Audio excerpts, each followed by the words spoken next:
Hi, everyone. Good morning, good afternoon, good evening, wherever you are in the world. By all means, please post that in the chat. We love to hear all of the wonderful places in the world where people are. I'm Catherine Mattice, founder and CEO of Stability Partners. We focus on turning around toxic work environments through training, coaching, workforce surveys, and strategic planning. Today, I'm super excited. I have Rhett Burden. He's the Director of Diversity, Equity, Inclusion, and Belonging at Compass Family Services. Thanks, Rhett, for being with me today. Absolutely. Well, it's morning where I am, Catherine. So good morning to everyone, Okay, good. and happy to chat with you today. Yeah, so I know everyone loves a good case study, and so I wanted to talk with you about all of the amazing work you're doing. I'm looking at your annual report, and you've got all sorts of great things in here about your journey and your inclusive language journey. I love that, and how Absolutely. your organization's showing commitment to this. And so I would love to, let's maybe start at the beginning and hear a little about your journey, and I'm sure I'll have questions all along the way. Absolutely. Well, as you said, and thank you for looking at our annual report. Again, my name is Rhett Burden. I serve as the inaugural Director of Diversity, Equity, Inclusion, and Belonging for Compass Family Services, a 501c3 nonprofit in San Francisco, California, with an emphasis on helping to end family homelessness. Organization has been in existence for over a century doing this sort of work, Wow. with a foundation beginning with the Young Women's Christian Association. So the YWCA leading into Travelers Aid, and now what we have at Compass Family Services. It's really interesting when I think about my journey. I've worked in the multicultural space, which is what it was called before DEI or DEIB or A or J or whichever letter we want to add based on the scope of the work.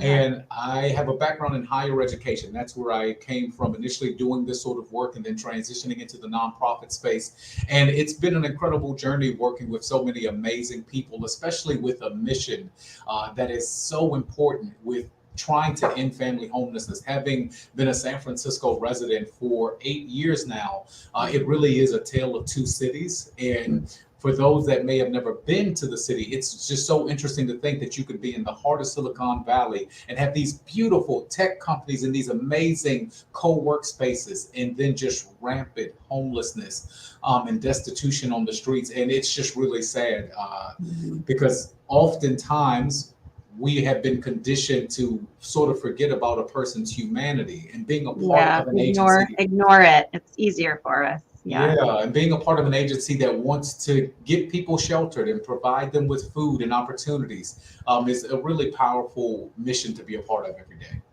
Yeah, I bet.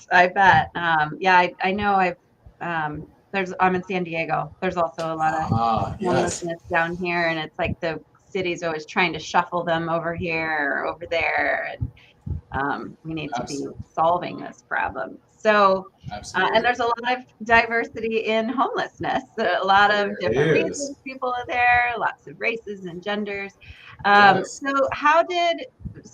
Did Compass have any sort of diversity, equity, inclusion, and belonging thing before you got there, or what's their journey? They Yeah. tell us how they got started in this I would space. say when we look back to the YWCA, one of the things before it became Travelers Aid is Compass Family Services was always on a mission to help immigrant families or families that did not have a lot of resources, no matter their race, socioeconomic class, gender, or social status, find housing, find opportunities.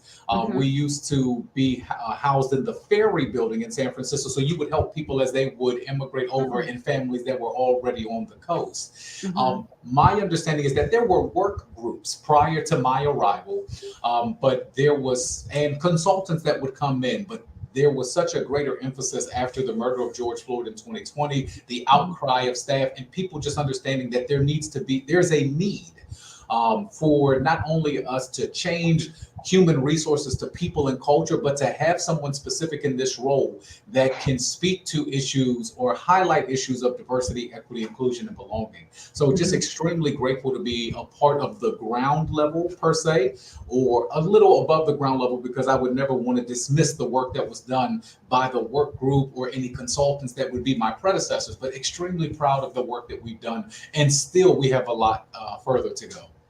Well, as one of those consultants, I've been doing this for 14 years. It can be so hard to convince an employer you got a lot more to do than just having me do one training, right? So I'm sure they tried, but unfortunately, lots of bad things happened. And now, thankfully, though, that we are paying more attention to this. So I'm really curious about this inclusive language journey in your annual report. Tell me about that.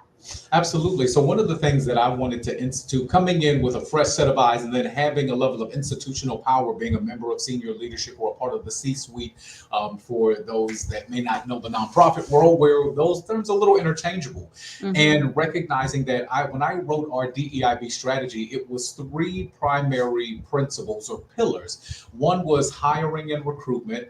The other was education, and the third was sustainability. And what was important to me when coming in was looking at the way we are onboarding folks, because we know that there's a direct link between a person's onboarding experience and the attrition rate, or if they feel like they belong, how long they may stay in an organization, and do you consider this a place where you can do your best work.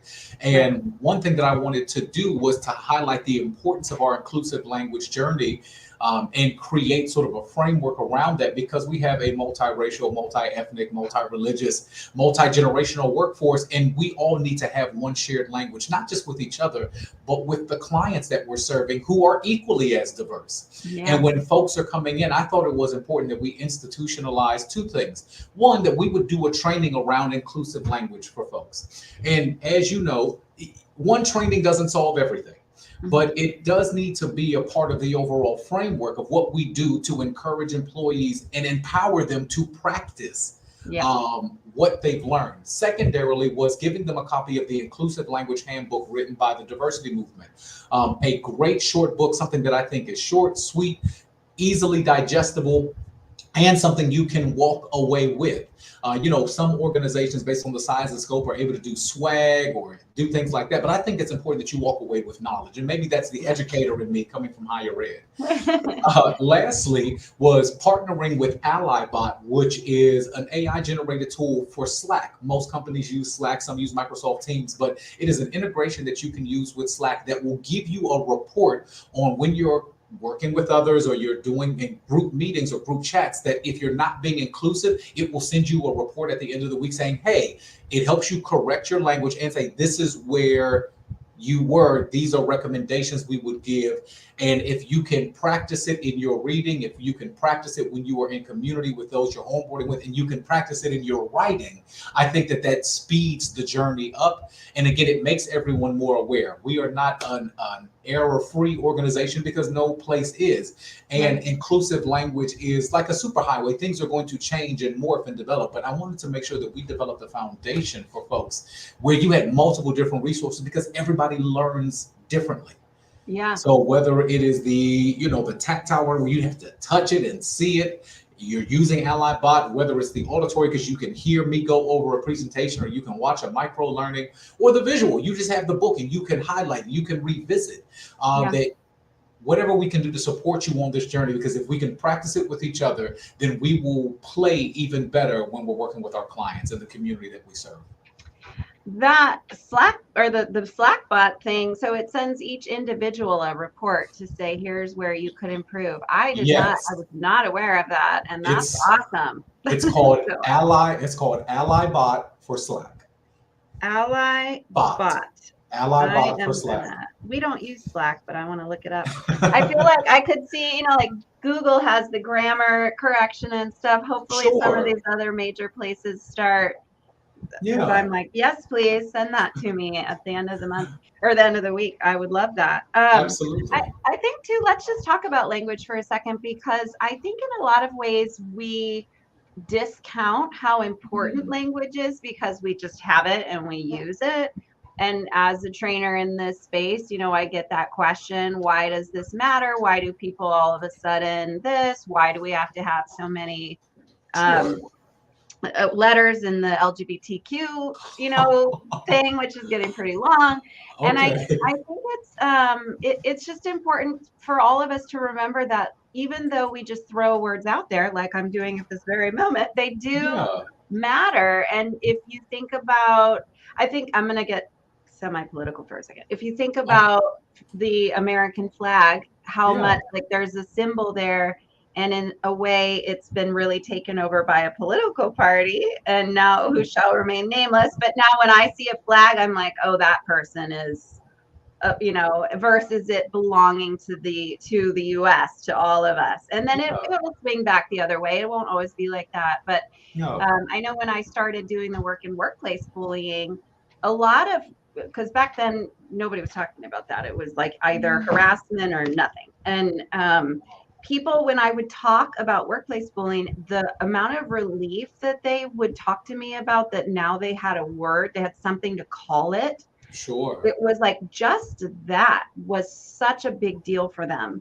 And so I just, language is so important. And so I think, and I don't know that I've seen a lot of equity and inclusion initiatives really focus on that, other than maybe some sort of training around inclusive language. But I like how deep you went with it. Yeah. Thank And you. Camille is asking, is there anything like that for teams? Do you know?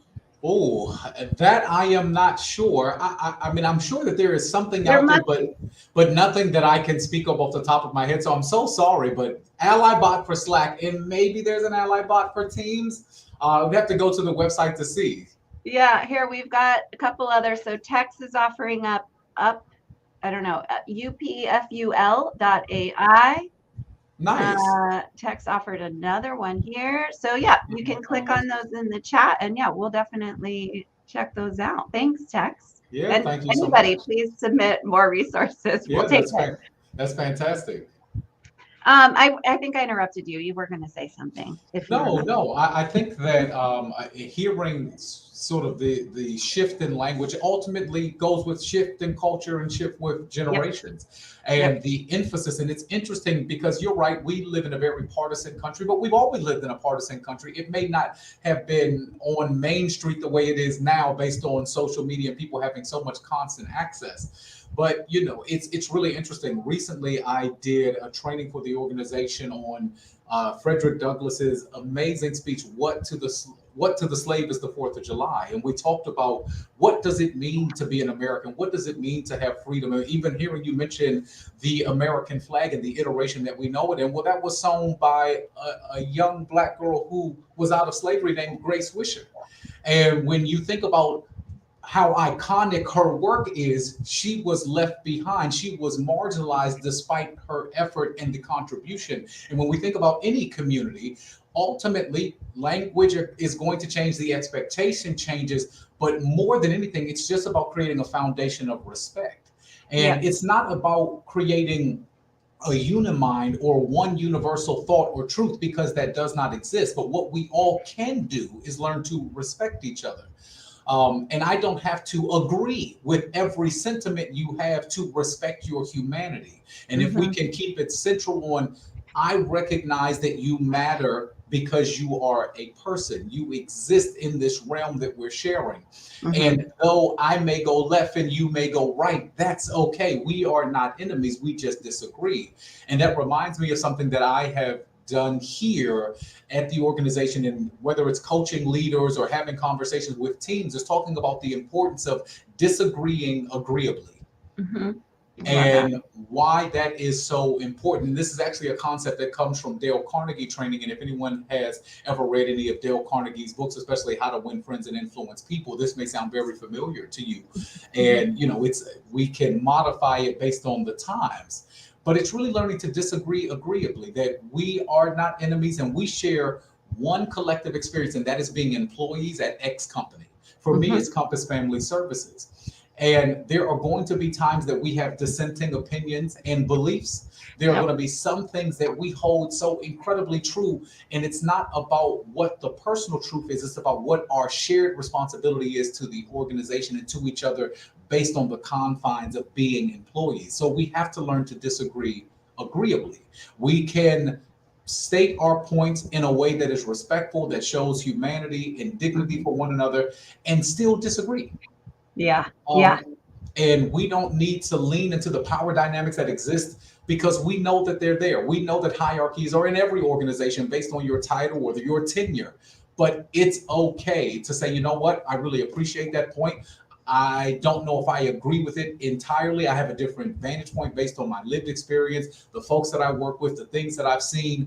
But your point has value, even if I choose not to extract everything wholesale from it. Yeah, and it's you so have important. value. I'm not going to agree with you, but because you're human, I am going to respect you and value you, and Absolutely. there you go. Absolutely. So I know that I've definitely had several conversations about the importance of that, and it encouraged people to read the book How to Win Friends and Influence People, because I really do think it can shape the perspective that you have, especially in the workplace. Because for a lot of us, unless you are in California or in Southern California, you hit the 1 million or $1 billion Powerball. Most of us have to work for a living. Most of us have to interact with people that we disagree with or we don't know entirely. And when you spend a third of your life doing that, if you're not sleeping or doing some recreational, you're at work. Yeah. That's most of our stories. Again, a shared experience that 80-90% of us have. We have to find commonality in that. And again, learn to disagree agreeably. Yeah. I love this. And Misha, let me put this up for you. Misha says, well said. So there you go. Thank you, Misha. Clap back for you too. Thank you. I want to go back to your the 3 pillars from your plan. How did you develop those pillars? Did you do a survey first? Did you lean on just expertise around, I know these are 3 things we need to be doing? How did that all come about? Well, I would say that I looked at survey data when I was crafting our strategic plan. The very first thing I did was read the organization's strategic plan. I wanted to know what was important to the organization. Where are we? Our organization does strategic plan in 3-year increments. So we are at the final year. So I said, well, I want to make sure that I can align, but also understand what does the future strategic plan look like for the agency, so that way it can be aligned and we won't have to refresh it every year. So that was first. I wanted to get a deep dive understanding of what the organization said is important based on the board of directors and the powers that are at play, because they matter and they're important because they are shaping the strategy. Talking to the CEO, talking to other senior leaders. Then I wanted to review the survey data that already existed. We're very fortunate to hear that we have an impact and learning team that crunches our data and does the metrics and has that available. I was very hesitant to come in and do a survey because for a lot of people, they have survey fatigue, because that is the instrument that most people use when they are trying to collect information. So I wanted to review it because the data wasn't so old that there weren't through lines or trends that I wanted to see. And then I wanted to chat with our director of people and culture and learn from them, because our HR wing is extremely important. So when I was thinking about what we are doing well, what are things that we can improve upon, I said, oh, we have a fairly high attrition rate. That supports the data that I've read, even though it's not today's data. And then I'm looking at the strategic plan. I said, okay, well, all of these things are making sense. So hiring and recruitment is really, really important. So I said, well, that needs to be one of our strategic pillars. Again, the expertise of education came because of that's my background. And ultimately, before I can get in and start to shape policies and protocols and procedures, it's important that I can roll out something comprehensive around our learning and development strategy. Because if I were to roll out a policy or a practice or a procedure without giving it any context or making sure that everyone was a part of the learning, then I'm no better than anything else that exists in an employee handbook that most people haven't read since the day they started. So I wanted to, again, we have to craft a really comprehensive learning and development strategy around the education, because again, DEIBAJ, this is a super highway. This is not something you can just learn once. It's not universal like math. 1 + 1 is probably always going to be 2. Although I hear these days math has all sorts of ways to solve it. Yeah. So, we looked at that and I created something called the Inclusion Talk series, where we would center around Cultural Heritage Month, because I'm looking at our demographic data and saying, oh, we are underserving communities from an educational standpoint because we aren't highlighting what's important to them with these Cultural Heritage Months. Yeah. Sustainability came because I thought it was really important that, yes, I am here now, but I may not always be here. And I want to make sure that when it comes to our practices, our protocols, our policies, the employee handbook, institutionalizing our inclusive language journey, using certain software, that it becomes sustainable long term, because it's not about me or what I can institute. It's about what best serves the agency. Yeah. And how do we do that?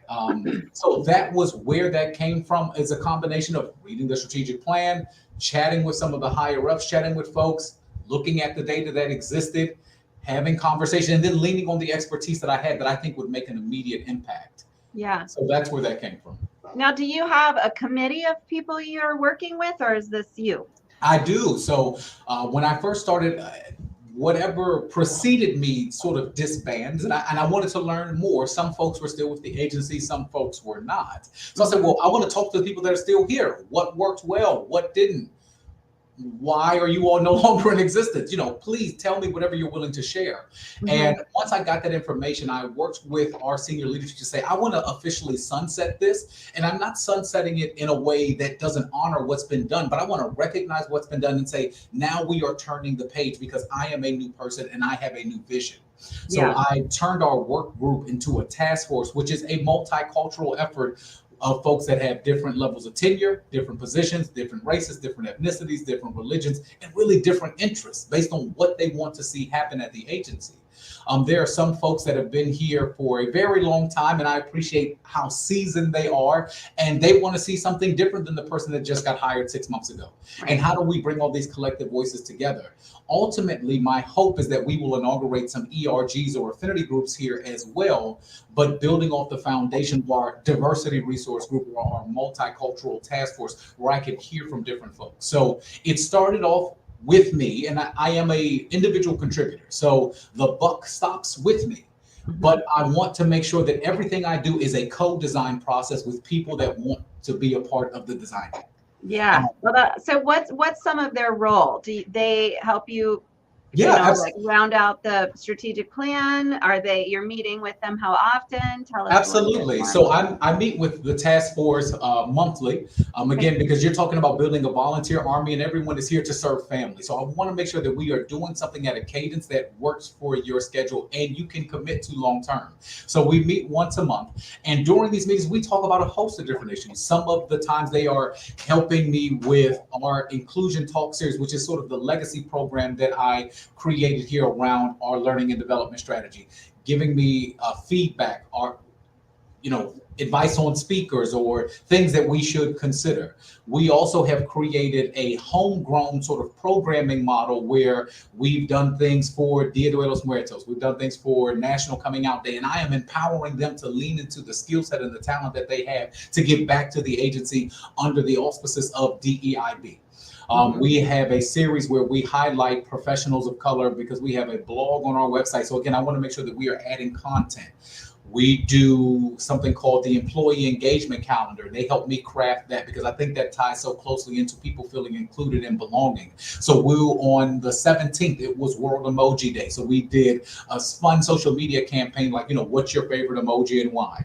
We've done National Chocolate Day. We will do things for Homeless Persons Memorial Day, which is December 21st. So we are looking at strategic days where we can infuse some fun, but also teach a little bit about cultural competence and humility. So we do a host of different things. And my goal for them is to lean into the talent that you have.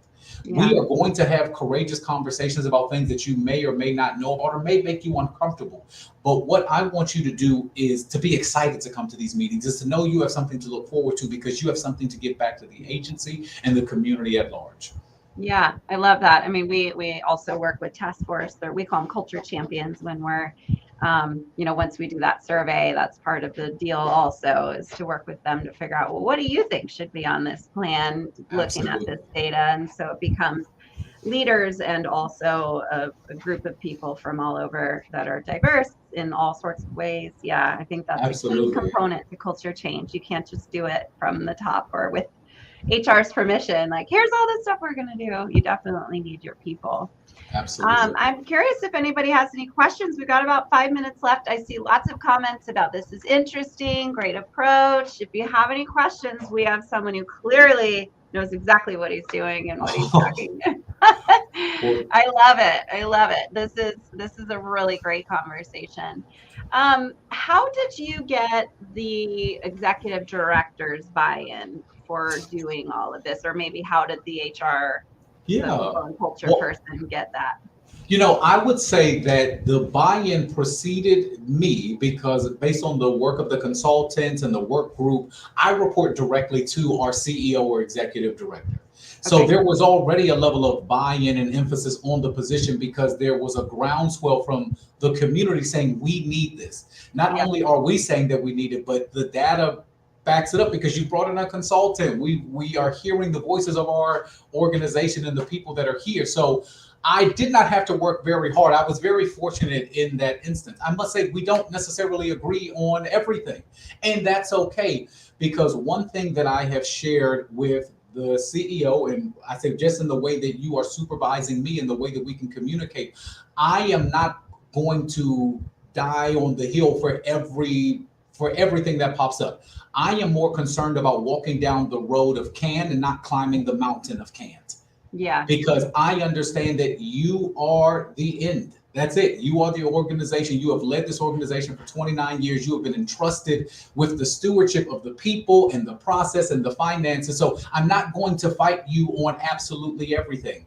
I am going to present ideas that may challenge the way you think. But if you say that this is something that we are unable to do, I respect it and I find a workaround. Mm-hmm. And I have framed it with our other senior leaders and members of the task force and everyone that I work with that, again, I choose to do the road of can, not climb the mountain of can't, because that knocks you down. It can be debilitating, not only physically, but emotionally. Yeah. And sometimes you have to work within the confines of what's available to you. So I often say that you will hear people say things like, oh, some of the things that folks are doing are performative, but if you're working with an institution that's over a century years old and they did nothing, then this is actually a big step. So really it's about the way you frame it. Yeah. And it's not to say that a person is wrong, but it is to say that we have to choose how we frame and how we understand what we're able to do with what we have to work with.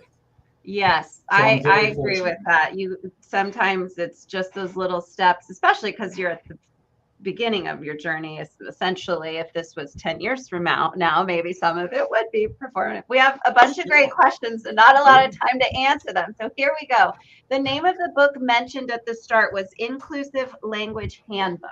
Yes, the Inclusive Language Handbook from the diversity movement. Hi, Maureen. Maureen's one of my great friends. She says, I'd love to hear more about your approach to accessibility. Hi, Maureen. I like that duck in your profile picture. I don't know if well, Maureen has written a bunch of books about resilience. I like it all started with realizing that ducks can drown. And so ducks are her thing. Very interesting. Well, I would say prior to my arrival, I noticed that our website was not accessible. It wasn't WCAG compliant. It wasn't ADA compliant. So we created a partnership with DEIB, where now we've added an accessibility widget, and now our website is in compliance. So that is one of the first parts of our journey. When I think about the educational pillar, this month is Disability Pride Month, and we are working with a member of DEIB. His name is Michael Hinkson. And all of our Inclusion Talk Series chats are free. You can go to Compass Family Services on Eventbrite. If you go to my LinkedIn page, I will have posted about it multiple times, where we are going to learn from an accessibility expert. One of the things I really appreciated most about DEIB is the fact that it is an organization started by, and employs folks that have various disabilities, and they are able to intimately tell us what we can do differently. So really excited about that Inclusion Talk Series, talking about disability, pride, accessibility with Michael Hinkson. That's on the 25th. So you can go to my LinkedIn and look at that. And all right, we'll see you there. Yeah. How All much right. Thanks, time? Maureen, for your question. All right. We're Yeah. going to do one more. And then for the rest of you, you're going to have to reach out to Rhett directly, and he will be happy to answer. Let's see. I think Yes. we'll just go with this next one. How much time can you expect to go by before you see some visible changes? Oh, that's a great question. Well, again, I would say that we have to make sure that it's how are we measuring time? If we look at it as just some linear thing that is happening to us and not working for us, then we Mhm. can get very discouraged. The fact that I was able to sunset something like our work group and then create our task force, I was able to redo or create. We did not have any public facing visibility about where we stood on DEIB related issues. So if you go to compass-sf.org, you click on DEIB. That didn't exist before I came here. So there are some things that we would consider low hanging fruit that you can do quickly, and you can get some quick wins. And there are some things that, again, deal with changing perspectives and hearts and minds, and that takes a little longer. So I don't see time as something happening to me, but time is something that is working for me. And the way I can manipulate it has to be in partnership with those that I work for and work with.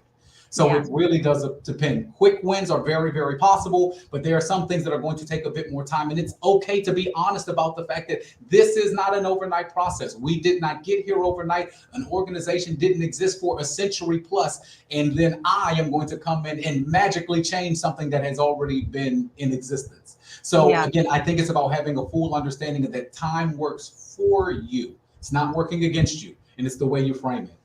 Yeah, I'll piggyback on that. There's a really great article. It's an oldie but a goodie in the Harvard Business Review by John Cotter, and he talks about culture transformation and the 8 things to focus on. He's got a task force as one of those things, and celebrating those quick wins, because the real change in the hearts and minds of people does take a while. But those quick wins, that low hanging fruit, is super important so that people can feel like something's happening. And again, even if they say, well, that's not a big deal, so we had a training, it's like, yes, but you weren't doing training before, and now you had that, and here we're building on it from there. And and that constant communication of here's what we're working on and what we're accomplishing. So Rhett, I'll probably have to have you back so we can do a part 2, because this Would was so love to. fascinating. I know people love case studies. We've got other great questions here, but we've got to pop off. Thank you again so much. Everyone, reach out to Rhett. And Rhett, where can people get a hold of you?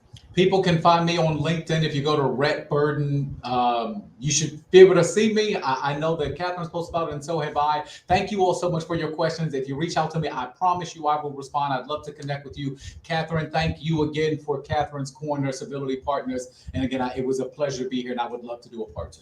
All right. And sometimes I go to San Francisco, so we'll be having lunch. Absolutely. All right.